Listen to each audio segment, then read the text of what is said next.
Hello my friends, welcome to the latest video. Today we are going to be looking at the Mercedes AMG CLS 53. This is my second Mercedes in about 3 weeks and I'm really excited about that. I gotta start off, I'm not even gonna bury the lead here. I like this car. I like the way it looks is what I'm trying to say. We'll get to the rest of it later. She is very, very handsome. I like the lines. This is what what the Europeans have been calling a four-door coupe, which basically references the sloping rear roofline. That does pose significant problems that we will address a little later on. But from the outside, it looks fabulous. It sort of carries on the, what a couple of Mercedes have looked like multiple Mercedes have looked like over the last few generations, and this one is fabulous. I think it looks really, really great. We will come around to the front to have a look at the nose, because that is where the magic happens. So we've got, this is the AMG version. So what you get is some AMG badging. You also get the vertical slats in the grille, some blacking out, some other bits and pieces in terms of the aesthetic. Otherwise, it's pretty consistent with the standard CLS. One thing you do get on this one, and I commented on this when I recently drove the C300, you get the offset license plate. I dig that.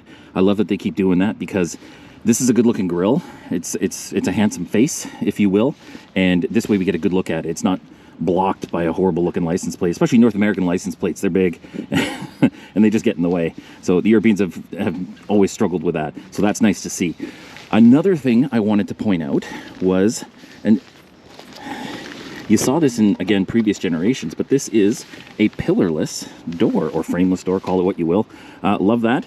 All four doors are pillarless. Curiously though, because of the deep cut-in on this door, this part does not go down. This is fixed, which I gotta admit looks like crap when the windows are down and the doors are open, but nevertheless, that's a limitation of the design, I guess. But I do like the fact that the doors remain pillarless, which is kind of one of the more signature parts of this vehicle. Another thing, and this is exciting, because one of my gripes about the C300 was the fact that it had, what do they call it, hidden exhaust pipes. This one though, the exhaust pipes are the real deal. You get real exhaust out of those, and they also make some noise, which is cool.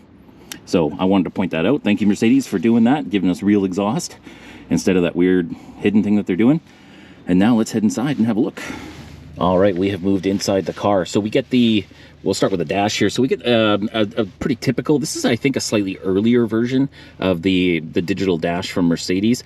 The C300 one I actually preferred. I thought the functionality was better, the layout was better. This is just as clear, the resolution's great. It just doesn't give you the same amount of functionality. And to save my life, I can't figure out if you're actually allowed to have the navigation map in here as you did in that car, which I really liked, but I can't figure out how to make it show up, and I don't think you can. That being said, that's probably the only bit of functionality you can't have on this dash cluster. You can change everything and display anything you want. You do that through its typical position on the stock here. You hit the home button, it pops up all your options, and yeah, I mean, you can do whatever you want, anything, any piece of information you need, other than the map, because when you hit navigation, it just gives you a compass direction. So I don't know, maybe I'm missing something. Nevertheless, yeah, but the dash is good. It gives you all you need. I've got a tachometer, which is sort of it's fun to play with in this car because this car makes some nice noises. You get a digital speedo and a traditional dial, which is cool. So the rest of the steering wheel, it's a busy steering wheel, I'll tell you. You get paddle shifters on the back. You get, as I said, dash controls. This is your infotainment controls, audio controls, telephony controls, cruise control. That's so much control. But it doesn't end there. You get these little eyeball deals down here. They've got all sorts of control. You can change it up. You hit them, you scroll through, and you can change suspension, engine settings, etc. Auto on off, all that stuff. Because this is an AMG spec, so you get adaptable suspension, or adjustable suspension, I should say, and I mean everything. If you want a racer, you can do that. It's amazing. And they give you multiple ways to change everything. I've never seen so much redundancy. If you want to get into a certain drive mode, you go to this button here, you just turn it, you twist it, and it gives you all your options. You can also do it on the touch screen. You can do it over here on the center console. It's amazing. So many options. So if you're a lazy person, this is the kind of car you want to get. One thing I wanted to point out was the Alcantara. This car has Alcantara everywhere. Nice. It's great on the headliner, the pillars, etc. You do get it in your sort of standard positions here, hand positions on the steering wheel. And I know this is a nitpick, but this is going to get disgusting. Alcantara absorbs human filth like nothing else, and it's so hard to clean. I know this is like charcoal black, whatever, and it'll hide it, but that's going to get gross over time.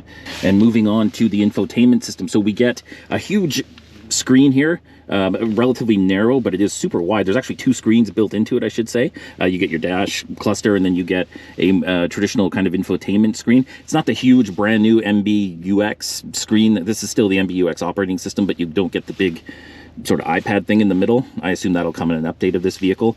You get a more traditional, which is code word for older, I guess. This sort of a rectangle shaped screen. It works, it's great, it's touchscreen, that's not a problem. It's functional, relatively responsive, a little laggy, but not too bad. And you get all the usual settings in there, etc. This is Apple CarPlay and Android Auto, but it's plug-in. Like, it's wired. I don't know why that is. That's just a puzzler. I haven't figured out the technological reason why some cars, no matter how high-end they are, Genesis G90 is a good example, where you have to plug it in. I truly don't understand. But anyway, moving on.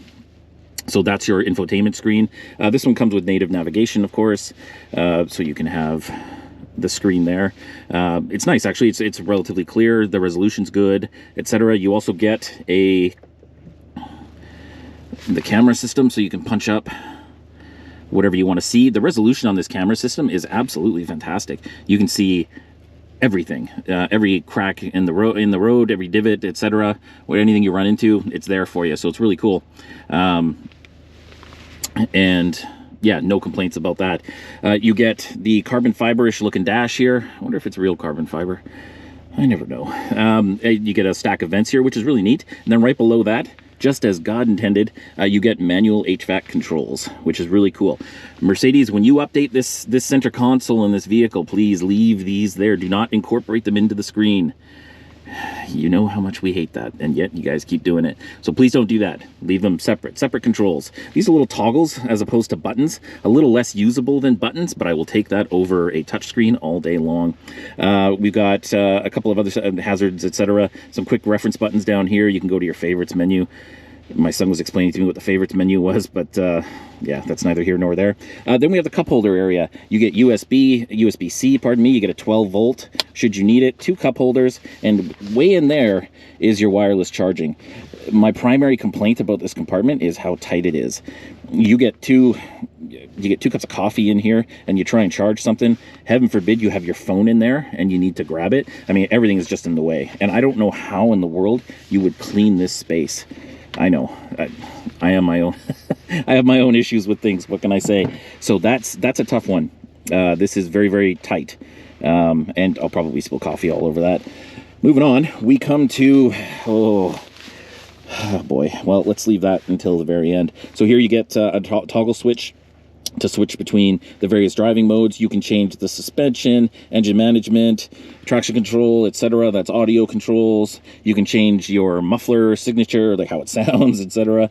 Like, you can change everything on this car. That's, yeah, I mean, that's the Germans, right? No matter how, you can spend the rest of your life figuring out different ways to spec this car.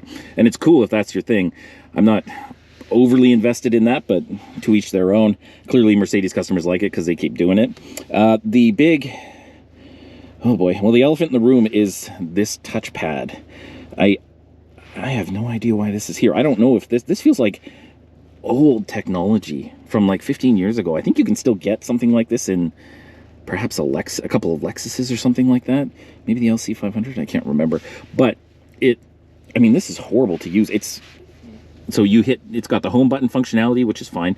You got a back screen, or back button, and then you've got, amusingly enough, sorry, I don't have my phone connected to the car because somebody always calls me in the middle of filming, but you have track selection. This is track selection, so you hit this, and then you go left or right. You swipe left or right for it. It is just ridiculous. But this touchpad is very sensitive. And the problem is, when you're reaching for your coffee, when you're reaching for your phone, you are brushing this pad over and over again, and it is a real pain in the ass. I don't know why this is here. There are so many better options. Look to any current Mercedes, really, and they have the technology to improve this. That's got to go, Mercedes. Please, That is infuriating. Moving on, we have excuse me, we have red leather. I love red leather, except when I hate it. I don't know what it is. It's just depends on the spec level of a vehicle. You know, what other colors are in concert with it, etc. It works very, very well in this vehicle. I love the way it looks and feels. It's a very high quality leather. Curiously, the seat seems to have a harder leather than the headrest. Maybe it's just the cushioning. I don't know. But and you get little AMG badges because you paid for it, so why not? And yeah, they're very, very comfortable seats, but I'll get to that during the drive portion. One thing I almost forgot to mention was the sunroof. So this is your sunroof. Much like that touchpad down there, this feels old. You know, I mean, it's even a manual cover, for God's sake. What is going on around here? That's not cool. I want a button and a motor to power that thing. You want me to use my hand? How pedestrian. But anyway, the sunroof is small. It's not panoramic, etc. I suspect it has something to do with that tapered roof line. I don't know. Maybe, I assume they could put a glass panel in there if they wanted to. But this is pretty tiny and a bit of a disappointment given the price point of the car. All right, let's have a peek in the back seat, shall we? I'm gonna have to be nimble here because that roof line that I mentioned, excuse me, causes some problemas with getting in the back seat. So let's start with legroom. Legroom's not bad. This is my standard, the normal seating position in this car. 5'8" for reference. Yeah, if you have a normal-sized human being up here, you're going to have a problem with rear legroom, I can tell you that. That, however, is not going to be anything compared to the headroom problem that you're going to face. That tapered roof line that I mentioned, which is beautiful and fantastic, and is still not a coupe, leaves you with nothing in the back. Nothing. Like I said, 5'8". I have a stubby torso. I am not a tall man. I'm none of that. There's no room back here at all. It's barely suitable for children. Speaking of children, you can, in fact, fit a car seat back here as long as your child is small enough. So, yeah, I don't know who's buying this thing to haul kids around, but, you know, in a pinch, it will do. You do get heated seats in the back, controls on the door, which I kind of like, actually. I think that's a nice feature. Normally, they're here on the center console. The rear of the center console, speaking of which, you get two vents, which are not lit, which, you know, is not heartbreaking. However, they should be. Right here, you get two USB-C power ports, which is really good. The C300 that I adored did not have those, and that was a disappointment. Now, this car costs much, much more money than that, so it should have them. That being said, you never know what they're going to leave out. You get a little, whatever that is, ashtray or former ashtray there, etc. And that is kind of the back seats. Yeah, given how small it is back here, there just isn't much to go through. So I think it's drive time. All right, we are on the road where this car belongs. In the AMG CLS 53, you get a 3-liter inline six. With a turbocharger attached. And what they've also given you is a 48-volt mild hybrid system. Boy, these mild hybrid systems just came out of nowhere, and now they're on, like, well, not everything, but a lot of cars, especially stuff that I've been encountering lately. What that gives you is 429 horsepower, about 385 pound-feet of torque, all of that going through a 9-speed auto. Obviously, there's no manual option for any of these things anymore, so everything is auto all the time. That will ostensibly get you from 0 to 60 if you mash on it in race in about 4.5 seconds. I got it to about 4.7 on the way home yesterday, roughly speaking. As I may have mentioned, you get a drive mode selector. So I wanted to touch on that and sort of cover the differences in the driving experience. Oftentimes when you get the option for different drive modes, sometimes honestly I find very little difference. You know, in certain cars, I mean, it just seems to make a bunch of noise and waste more fuel, but doesn't actually lend itself to a better driving experience. In this vehicle, I mean, it's actually rather funny sometimes. I've been driving around, usually if I'm just cruising, obviously comfort mode, and then I'll blip it into Sport Plus, and the entire character of this vehicle changes, the engine anyway, and it does snarl and it does roar at you a little bit, but you do actually get grunt in return. It goes faster, etc. But one thing it also does is it blips on the downshifts. which is amusing. And I mean, it sounds cool, but it's, you know, I mean, it's not necessarily a functional thing, but it is funny, and I do get a kick out of that. So sort of, I guess, designed to emulate a manual, something like that. But it is cool. So, you know, you will see a demonstrable difference between the more sedate drive modes and the sportier ones, and that's nice to see. So, seating position. This is again, given that this is a sports-oriented vehicle, I wasn't expecting it to be as comfortable as it is. This is a well-bolstered seat. You know it's there. It's definitely giving me the cuddles, but it's not uncomfortable. I spent about 4 hours in this thing yesterday, and this morning I've spent, you know, another couple hours in it, and my ass doesn't hurt, my back is good, all that kind of stuff. So it is a very comfortable seating position. I'm not sure, but I swear this thing, if you turn it through aggressive corners, squeezes you a little bit. I'm gonna have to look into that, but that's what it felt like anyway. So yeah, it's a very comfortable car. You could quite readily daily drive this thing. It feels the road. You know, when there are divots and potholes, etc., you will feel them, but it's not jarring. It's not even that uncomfortable. It's just communicating with you and letting you know what kind of surface you're driving on, and that's cool. It does, you know, it does give you the better side of what a sportier drive is supposed to be. So this particular, the CLS starts around $85,000 Canadian. The AMG version starts just a tick under $100,000 Canadian. As tested, this with some extra bits and pieces, etc. I think is it the Sport package? I can't remember what package it has on it. But it tops out right around $115,000. So we're talking about significant dollars here. I mean, you know, it competes with a smattering of other German cars in the same sort of class and category. They produce similar horsepower. I can't speak to their driving experiences because I haven't driven, say, the A7 or the 7 Series or what have you. This, you know, they all kind of cost the same, which is, you know, a lot of money.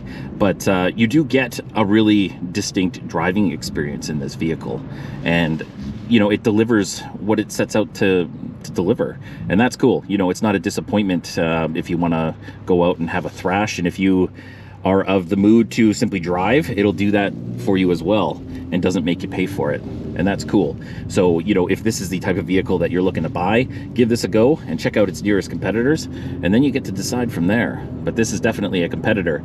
Pay particular attention, it must be noted, to that stupid touchpad, because man, oh man, that might be a deal breaker for me if I had to live with that every day.